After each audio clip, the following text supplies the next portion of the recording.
Hi everybody, welcome back to the Evermore YouTube channel. It's Chris back with my rant stroke thought of the day. Definitely a rant, this one. There was an article that really flicked my ear that I saw the other day that came out through the Daily Mail. And it was about the Premier League once again putting greed ahead of football-going supporters and their ability to watch games and travel to games. Yes, the story came out in the Daily Mail that not this coming season, but the season after, that the Premier League are going to increase the number of live televised games, I think, from 200 to 270, which would mean every single Sunday game will go on to live television. Now, the bit that really scared me, and certainly scares the match-going public and should scare the match-going public, is that the games are going to be played from midday to 7 p.m. at night. 7 p.m. at night on a Sunday. I mean, what the fuck are these people smoking? What are they talking about? Could you imagine Newcastle having to travel to Brighton or vice versa for a Sunday 7 p.m. kickoff, game finishing nearly 10 o'clock at night? How the hell do you expect people to travel to a game like that and get back from a game like that without taking either the next day off work, which they maybe can't afford to do, without paying for a hotel, which they can't afford to do? They won't be able to get a train because the train time won't be there. They might have to fly, which is even more expensive.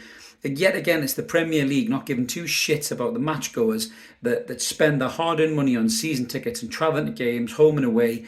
It's just an absolute fucking disgrace, to be brutally honest with you. So they have tried to caveat this by saying that it will give more money to the Premier League teams and it'll drip down the league, and even the Europa League teams will make more money. Whoop de fucking do. You know, football clubs are making that much money already. It's 80 quid a shirt most places you fucking look these days. It doesn't matter if you're 12th or 3rd or 1st. It's just, football is a money-making machine, and it takes more and more every single year and gives less and less back to the supporters. And the people at the Premier League, all they do is whoring their product out to everybody to just throw as much money at as humanly possible. They're throwing out a tender to Sky Sports, to TNT, which was the former BT, to Amazon, to Disney Plus. They're throwing that bastard out there and saying, you just chuck your money at my product and tell me what you want. Because that's all they care about is money. Bottom line, greed. They don't give a fuck about whether fans can go to a game or not. They don't care if there's a train strike on. Look what they did with the FA Cup final in Wembley with a train strike on. Two Manchester clubs. Common sense would have said, you know what, put that somewhere in the Midlands or put that in Leeds or something like that, so the supporters could go there. Granted, for Man United fans, it's probably a little bit of a travel because they all live in London. But you know what I'm saying? No common sense there whatsoever. It's just about money, money, money. That's all these fuckers care about. I really hope that the fan groups out there and the supporters trust and everybody else really rally against this for the Premier League, because I think this is absolutely disgraceful. You know, have earlier kickoffs. Don't start at midday. Start kickoffs at 10 or 11 or something. Fans will go to the game. Fans will get to a game at 10 o'clock.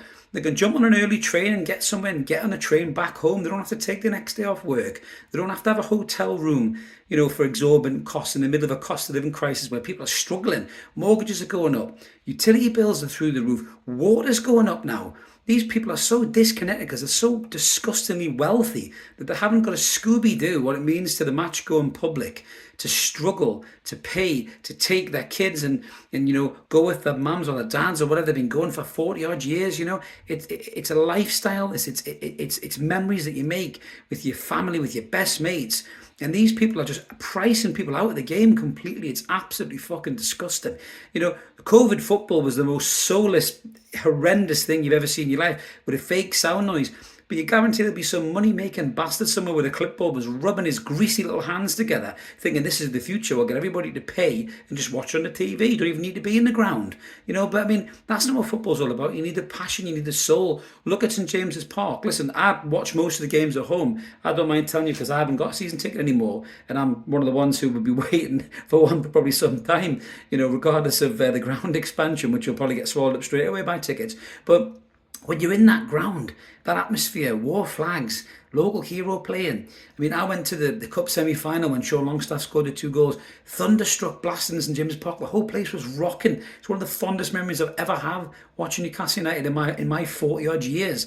You know, you can't take that away with this soulless COVID style, what everybody watching the TV style, you know, match goers. It's just not right. It's not right at all. The Premier League don't give a fuck about the fans that go to the games. You've only got to look at what Fulham did with their ticket prices. Everybody else jacking prices up left, right, and centre. It's absolutely disgusting. I don't buy for 1 second either that they're saying the TV packages are going to be more competitive. I think that's utter horseshit. I think they'll be putting the prices up as much as they can to bleed every motherfucker dry just to watch their team on a Sunday because they can't afford to travel from Brighton to Newcastle and stay in a hotel for 200 quid a night or take a day off work because they need the wages. It's vile, it's disgusting. It doesn't surprise me. The greedy little pig that is the Premier League sticking its snout in the trough, trying to get as much cash down their throat that they lost in the pandemic. Yet again, disgusting behaviour by the Premier League. Let us know what you guys think in the comments below, whether you agree or disagree with me. Doesn't matter what you're a fan of, who you're a supporter of. Let us know what you think about these plans for the Premier League. I really hope that the fan groups and supporters trust rally against this and kick off about it. I really, really do. Have earlier kickoffs. Get them back, pull them back. Don't have them from midday at 7 p.m. 7 p.m. on a Sunday, no fucking chance. People should be 3/4 of the way home, not waiting for a game to kick off on a Sunday night. It's an absolute joke. And if you are going to do that, make sure you put the local teams against each other, that someone's got less than an hour travelling between games. You know, the London teams playing each other. The Midlands teams, or the Manchester clubs playing each other, Liverpool, Manchester United, somewhere where it's 40 minutes to get home, not 3, 4, 5, 6 hours, you greedy bastards. And I bet you that's what they do. So let us know in the comments, as we say, guys. We always like to hear from you. If this is the kind of thing you like, click subscribe, come and join us. We're over 4K subs, mostly Newcastle United content, but do get the odd rant video like this where I get pissed off with these things and I come on and say my piece that basically covers the whole of football, covers your club, covers my club, covers all of our clubs. These greedy bastards try and get as much money out of us as humanly possible and disregarding how difficult it is to get the games and create those wonderful atmospheres that we all love and we all live for in football. So yeah, we'd love to hear from you. Smash a comment in. We'll always take a time to reply to you. That's me done for another rant. We'll catch you next time on Evermore for another rant. I'm sure there'll be plenty more with these greedy bastards pulling tricks like this. See you later, everyone. Bye-bye.